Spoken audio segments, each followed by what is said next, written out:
अगर आप निगेटिव, नकारात्मक, अरे कहाँ भगवान है, इतने दिन हो गए लगे हुए, देखो वही काम क्रोध, वही सब माया का खेल, हमें लगता है हमारा जीवन व्यर्थ जा रहा है, ऐसे अगर नकारात्मक सोच करेंगे तो आपको नकारात्मक ही अनुभव होने लगेगा और धीरे धीरे आप इतना निगेटिव में पहुंच जाएंगे कि पॉजिटिव का स्थान ही खत्म हो जाएगा, सकारात्मक सोच ही खत्म हो जाएगी। नकारात्मक सोच आपको डिप्रेशन में पहुंचा देगी, आपको गलत मार्ग में पहुंचा देगी, आपको अधर्माचरण में रत कर देगी। इसलिए ऐसा चिंतन करो कि हमारे ऊपर श्री जी की विशेष कृपा है। कृपा न होती तो मानव जन्म न मिलता, कृपा न होती तो सत्संग न मिलता, कृपा न होती तो श्री जी की शरणागति न मिलती, कृपा न होती तो उपासना न मिलती। हमारे ऊपर बहुत कृपा है। हाँ, जो कृपा पात्र बनने में हमारे अंदर कमियां हैं वो धीरे धीरे श्री जी की कृपा से दूर होती जाएंगी। आप बिल्कुल निश्चिंत रहिए, आप श्री जी के नजदीक पहुंच चुके हैं, घर में आ चुके हैं, बस पर्दा हटना है और साक्षात्कार हो जाएगा। पर यह सावधानी रखनी है कि अगर हमें दोष देखना है तो अपने देखने हैं।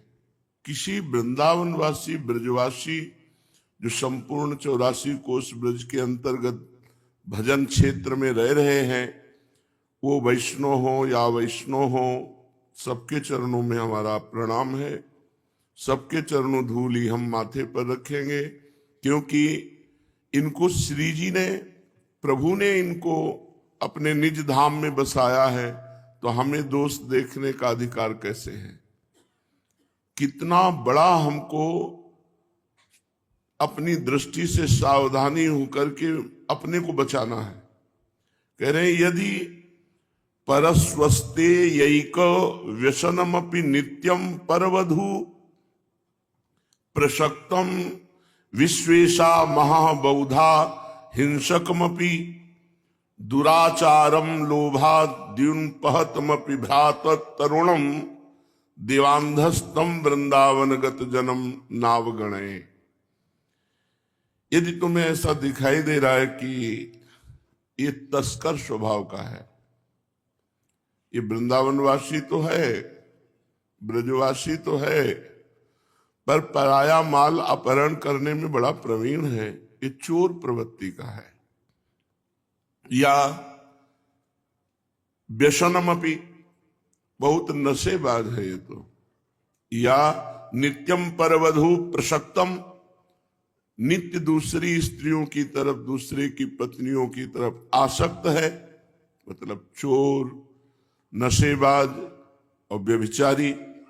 ऐसा यदि आपको दिखाई दे रहा है, श्रीपाद कह रहे हैं परस्वस्तैक व्यसनमपि नित्यम परवधु प्रसक्तम विश्वेशा महाबौधा हिंसकमपि, और हिंसक स्वभाव का भी है।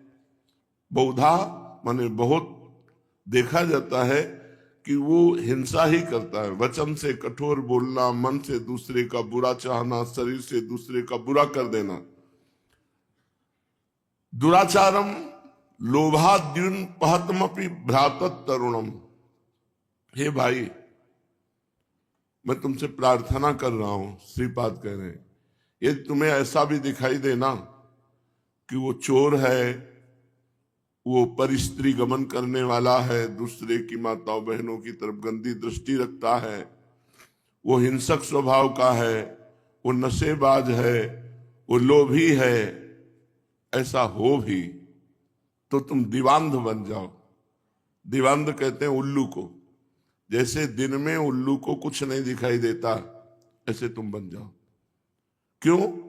क्योंकि वो बाल सूर्य की तरह है। बाल सूर्य अभी उदय नहीं हुआ है, उदय होगा।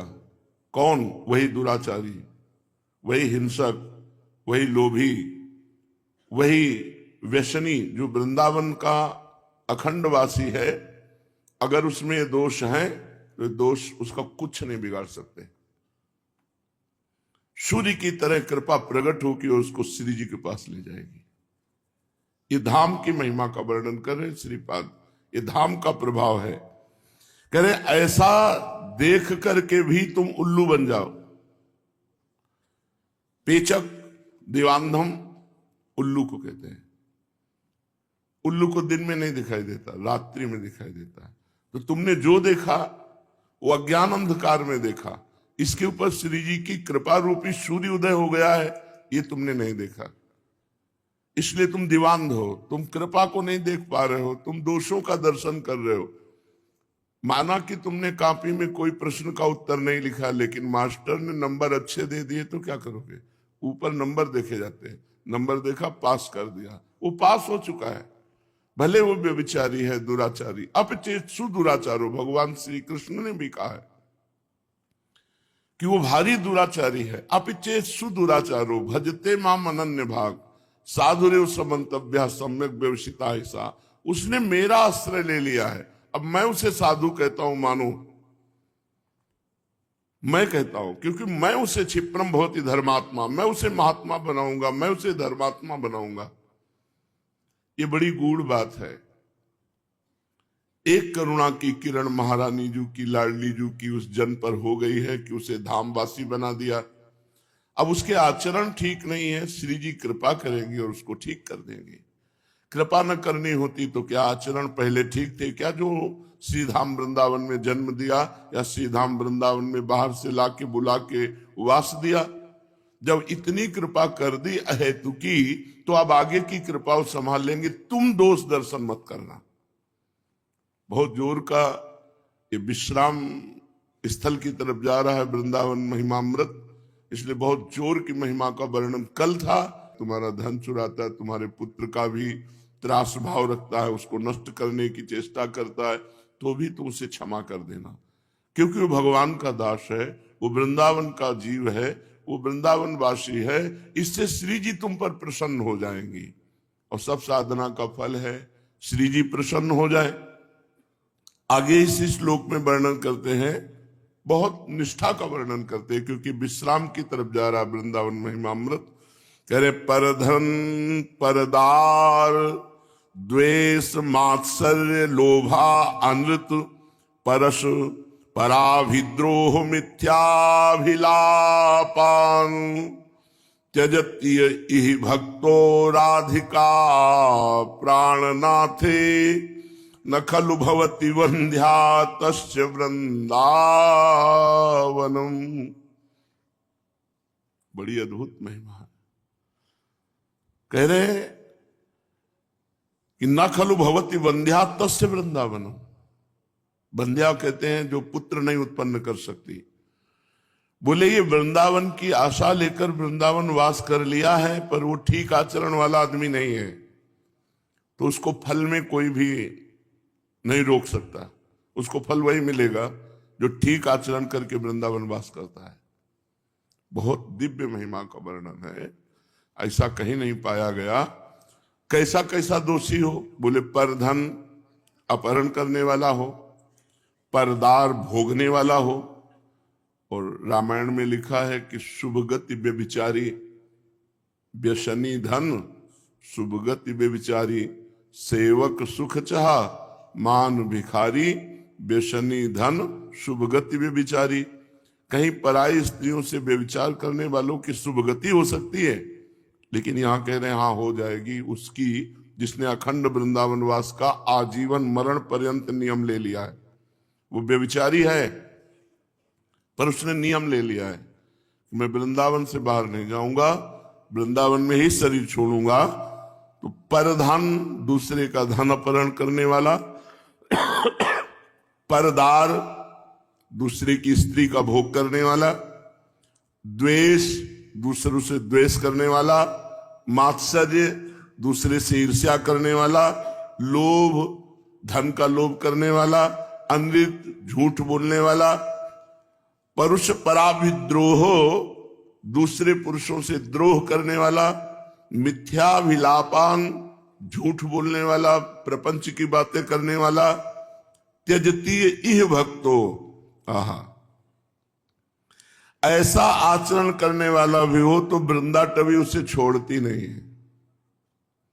इह भक्तो राधिका प्राणनाथे, जो श्री राधिका प्राणनाथ के इस वन की भक्ति करता है, वास करता है, ऐसा आचरण वाला है, तो बोले न खलु भवति वंध्या तस्य वृंदावन।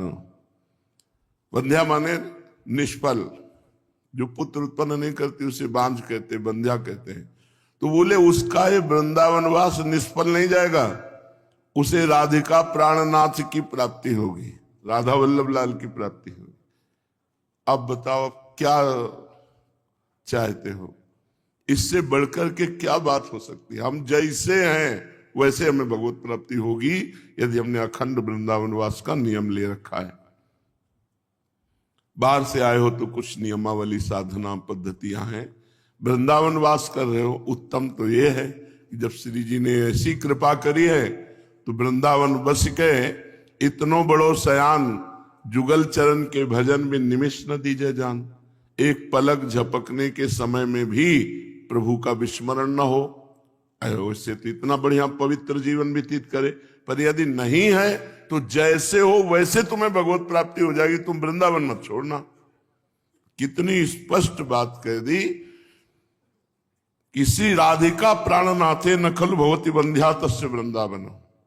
वृंदावन वासी को राधिका प्राणनाथ से प्रिया प्रीतम मिलेंगे, इसमें बंध्या नहीं है, मतलब निष्फल नहीं है। वो चाहे जैसा नीच पुरुष हो, यदि वृंदावन वास करता है तो परिणाम में उसे भगवत प्राप्ति निश्चित होती है।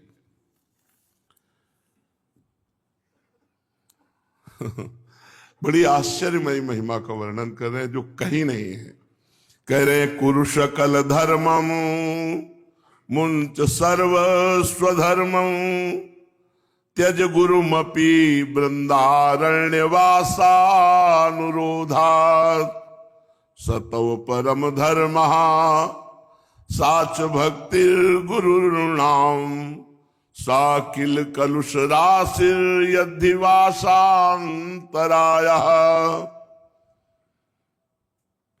यदि समस्त धर्मों का आचरण त्याग चुका हो, कोई भी धर्म, एक भी धर्म नहीं है, कुरु सकल धर्मम मुंच सर्वस्व धर्म, समस्त आचरणों का त्याग कर चुका है, यहां तक कि अपने स्वधर्म का भी त्याग कर चुका है, वर्णाश्रम धर्म का भी त्याग कर चुका है, अपने गुरुजन माता पिता बाबा दादी जिनकी सेवा करनी चाहिए उनका भी त्याग कर चुका है। सातो परम धर्म, उसका ये सब परम धर्म बन जाएगा यदि उसने वृंदावन वास कर लिया तो।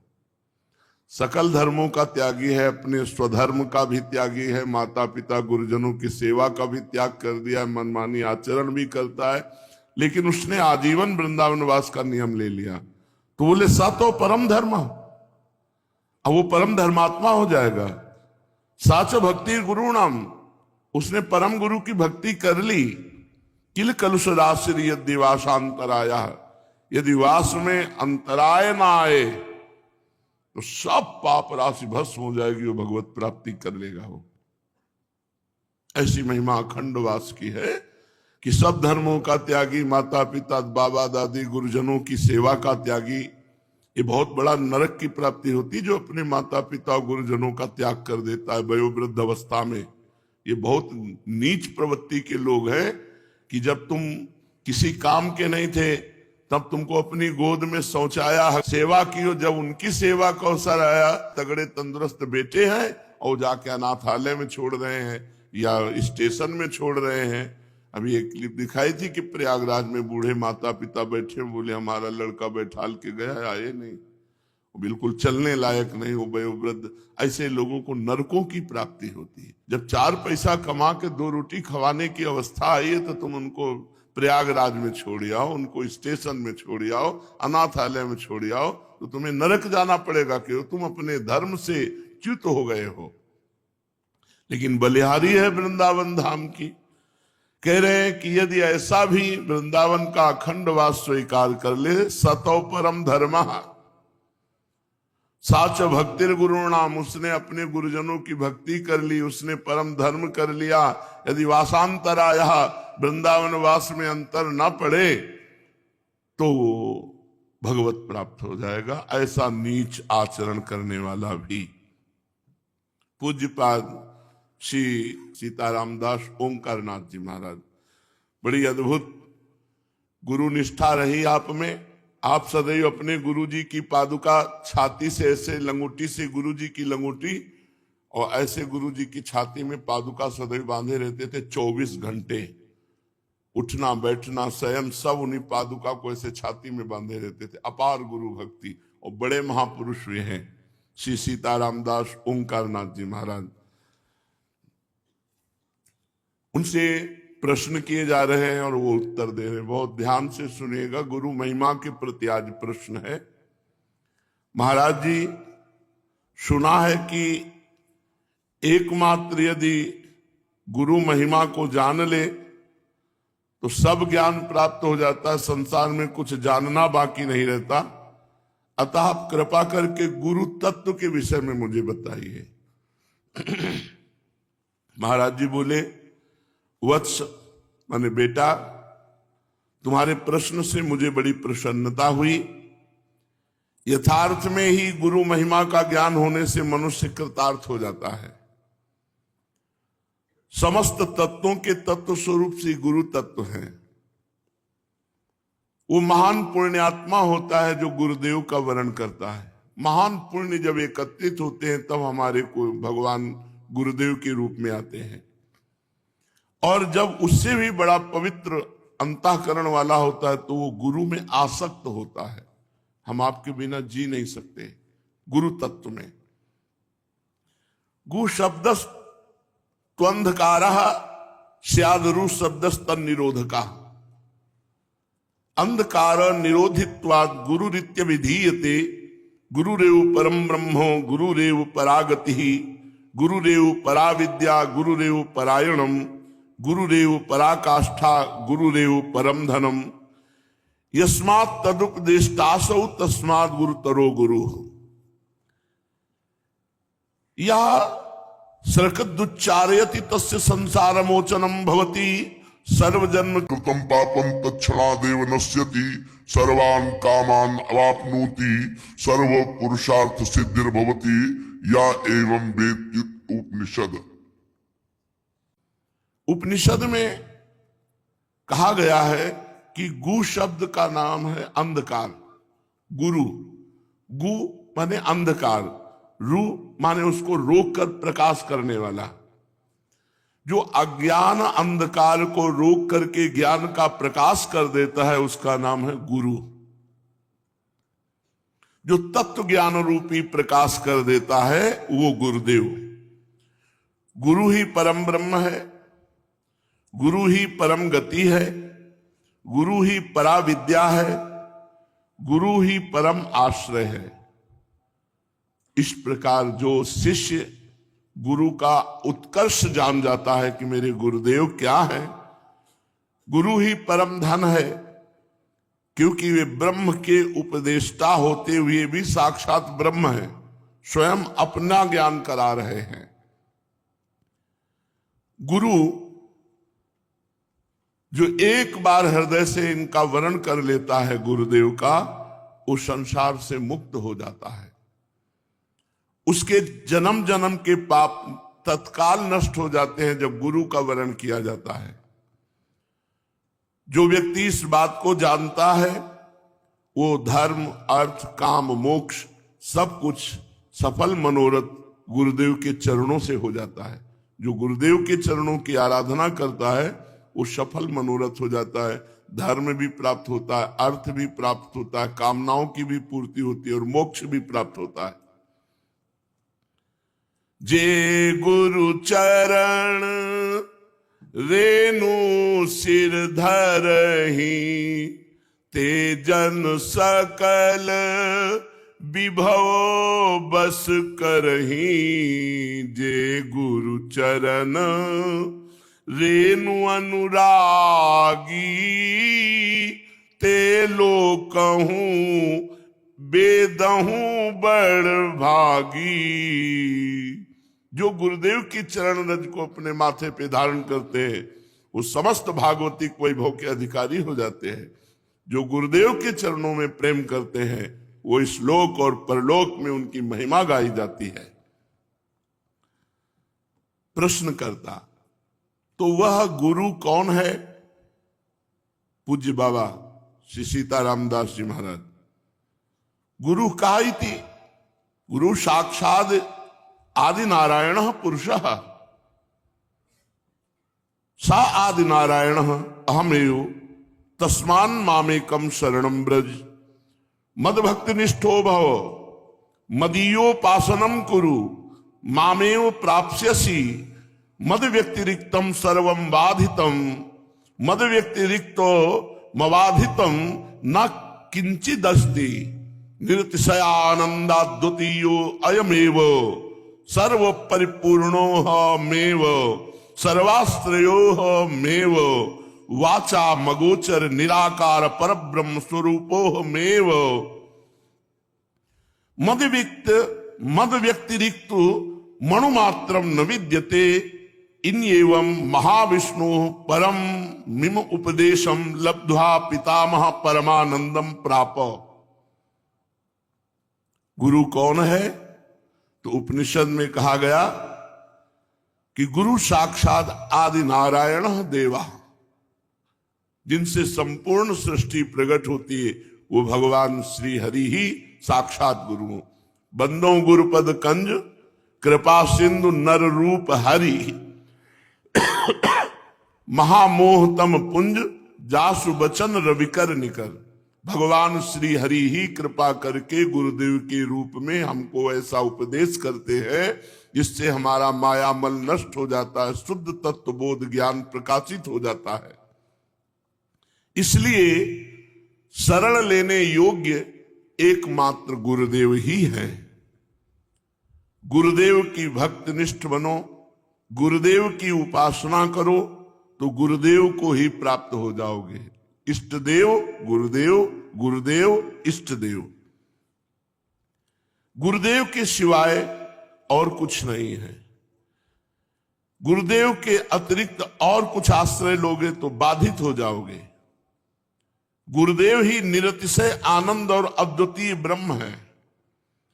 गुरुदेव ही समस्त चराचर जगत में परिपूर्ण है। अखंड मंडलाकारम व्याप्तमेन चराचरम तत्पदम दर्शितमेन तस्मै श्री गुरुवे नमः। सबका आश्रय गुरुदेव है। वाणी से अगोचर निराकार पर ब्रह्म स्वरूप गुरुदेव ही है। गुरुदेव और इष्ट देव अणुमात्र अंतर नहीं है। महाविष्णु से परम उपदेश लाभ करके पितामह परमानंद को प्राप्त हुए थे। वही महाविष्णु, वही महाहरि हमारे गुरुदेव हैं। जो गुरुदेव के रूप में है वो वही है। प्रश्न करता तब तो गुरु कहने से एकमात्र भगवान श्री हरि का ही बोध होता है, तो फिर ये क्यों कहा गया गुरुर ब्रह्मा गुरुर विष्णु गुरुदेव महेश्वरा?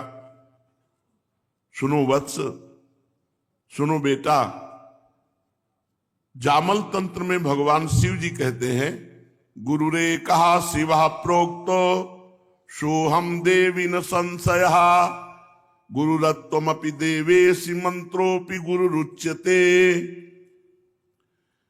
गुरुदेव भगवान शिव स्वरूप है, मोक्ष स्वरूप है, कल्याण स्वरूप है।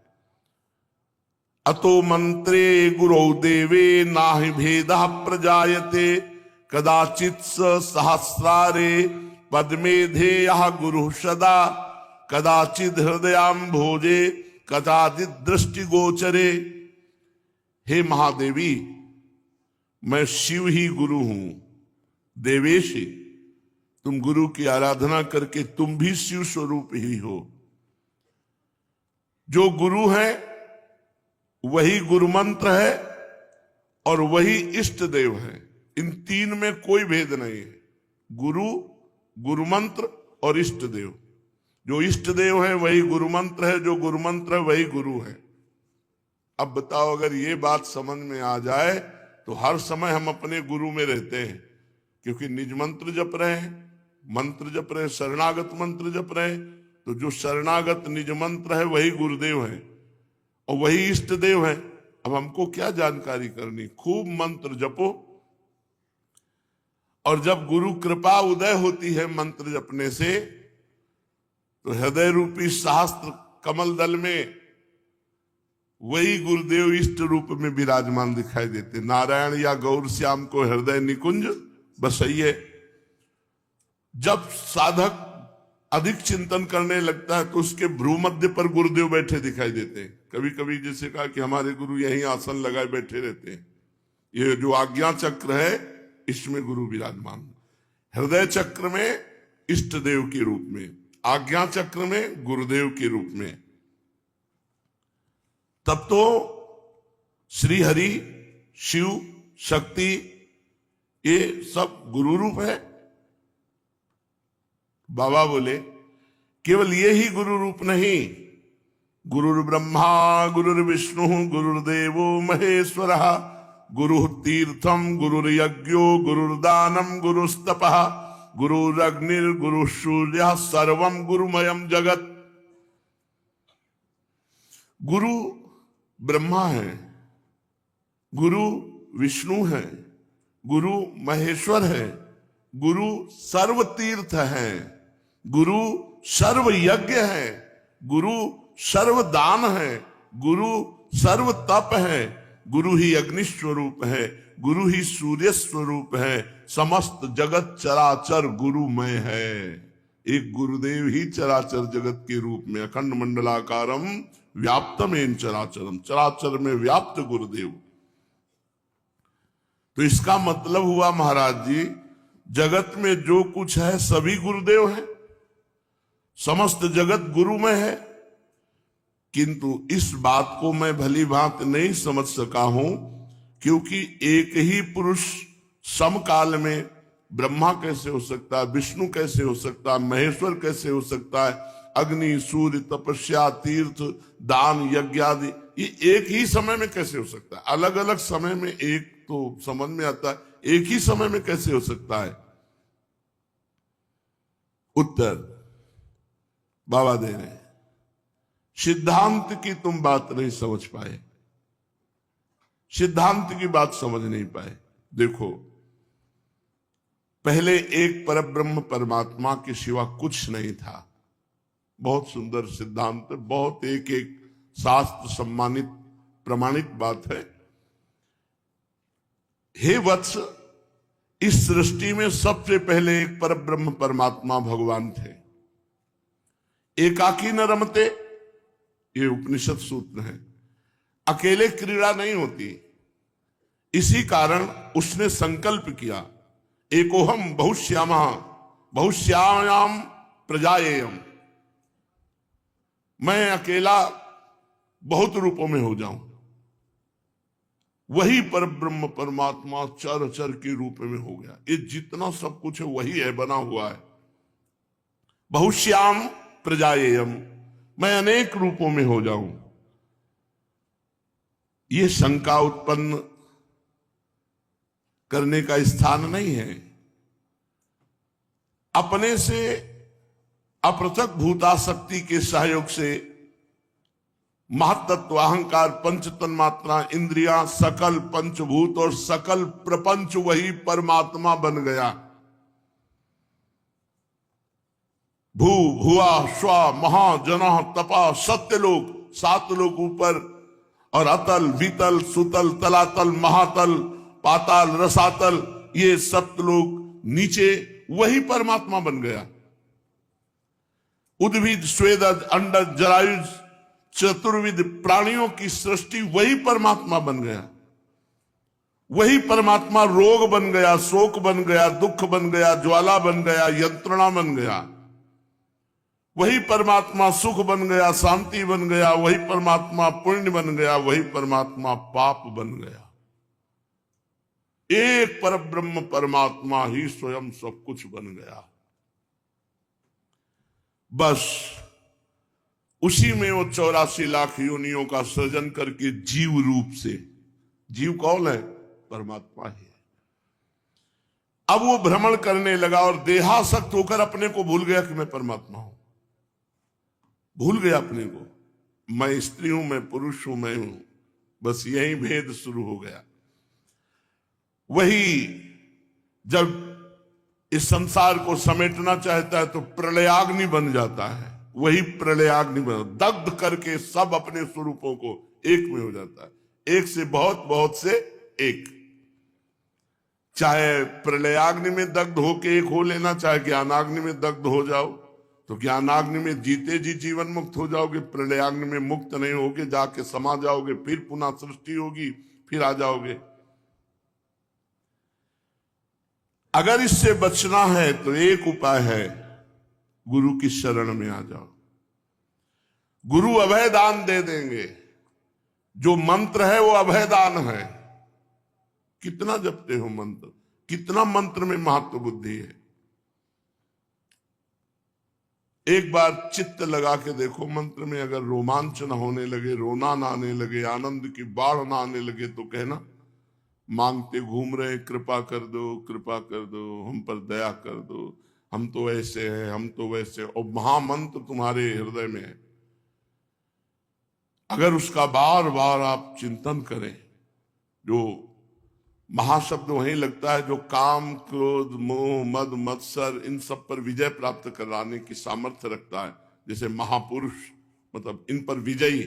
तो मंत्र इन पर जो विजय करा दे। आप जपो तो जप करके तो देखो।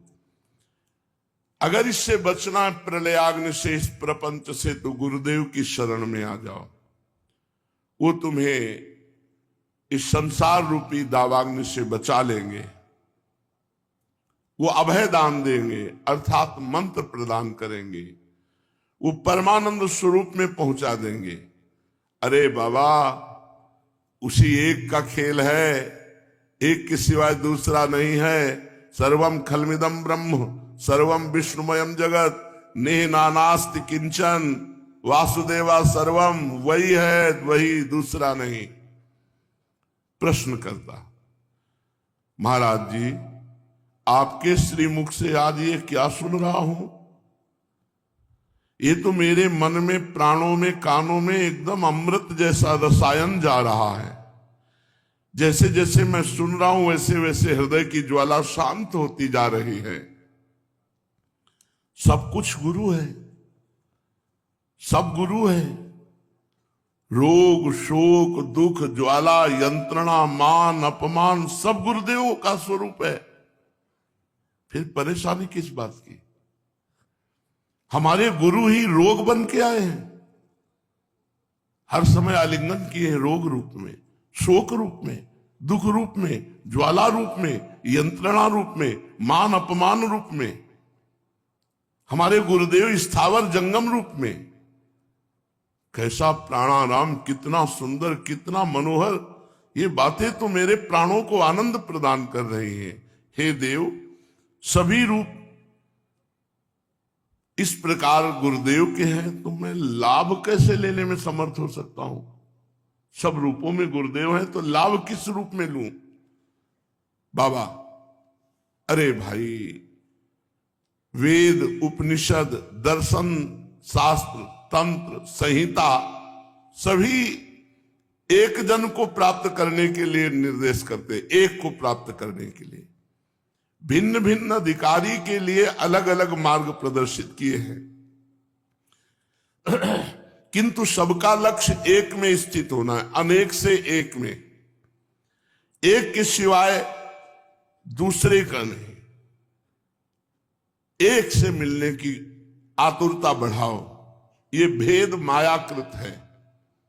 हां, परम भाव की प्राप्ति के लिए पहले खूब सत्संग करो, फिर किसी को गुरु बनाओ, और जब गुरु बना लो तो बस उनके अधीन हो जाओ, उनकी आज्ञा के अनुसार चलो, उनके इशारे पे चलो। एकमात्र उपाय है गुरुदेव की आज्ञा पर चलना। अरे बाबा, केवल गुरु का आश्रय और केवल गुरु मंत्र का जप, बस कृतार्थ हो जाओगे, कृतार्थ हो जाओगे। सब कुछ गुरुमय है, ये अनुभव में आ जाएगा। निर्गुणाच परम ब्रह्म गुरुरित्याक्षरद्वयम् महामंत्र महादेवी गोपनीयम परात्परम। ये गुरु दो अक्षर हैं, पर ये निर्गुण और सगुण ये परमात्मा है, यही निर्गुण परमात्मा, यही सगुण परमात्मा है। हे महादेवी परात्पर, ये महान गोपनीय बात है। मंत्रराजमिदं देवी गुरुरित्यक्षरद्वयम् श्रुति वेदांत वाक्येन गुरु साक्षात परम पदम। ये गुरु रूपी 2 अक्षरे मंत्रराज है, सर्व साधन प्रधान है। श्रुति वेदांत सब ग्रंथ यही प्रतिपादन करते हैं कि गुरु के ही चरणारविंद साक्षात परम पद है। जो गुरुदेव के चरणों का आश्रय लेता है उसे कभी मोह नहीं हो सकता, अज्ञान नहीं हो सकता। प्रश्न करता, आहा आहा गुरु गुरु गुरु। देव श्री चरणों में और कोई अब प्रार्थना नहीं, केवल एक ही प्रार्थना है कि मैं हर समय गुरुदेव के चरणों का चिंतन करता रहूं, गुरुदेव के चरणों के आश्रित रहूं।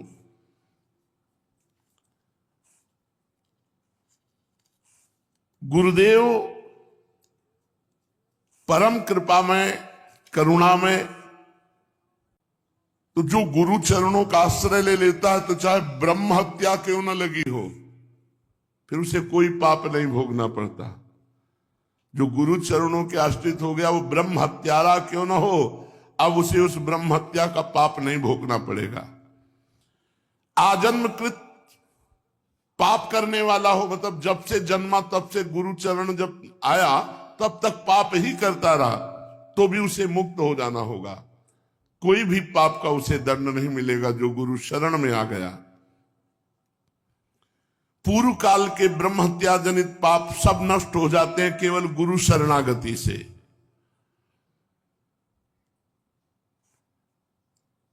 मातृवध, देव ब्रह्म हत्या, गौ हत्या, ऐसे बड़े बड़े पातक करने वाला भी यदि गुरु शरण में आ जाए तो निष्पाप हो जाता है, परम पावन हो जाता है।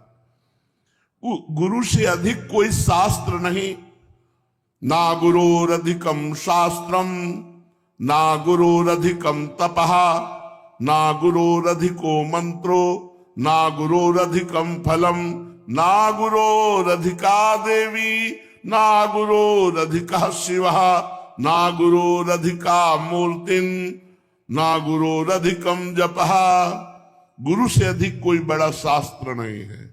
गुरुदेव बोल रहे हैं तो किसी शास्त्र से प्रमाण लेने की जरूरत नहीं। गुरु से बड़ा कोई तप नहीं। अगर गुरु की आज्ञा में तो भारी तपस्या हमारे लिए है, गुरु सेवा में है तो भारी तपस्या है। गुरु से अधिक कोई मंत्र नहीं। जो गुरु ने हमको मंत्र दे दिया, इससे बड़ा कोई गुरु मंत्र नहीं। गुरु से अधिक कोई फल नहीं। हर समय हमें अपने गुरुदेव के सानिध्य में रहने को मिलता है, इससे बड़ा और क्या फल हो सकता है। गुरु से अधिक कोई देवा देवी कोई बड़ा नहीं। इसलिए गुरुदेव की महिमा का वर्णन करते हुए जबान लड़खड़ाती है कि पूर्ण रूप से उनकी महिमा का वर्णन नहीं किया जा सकता।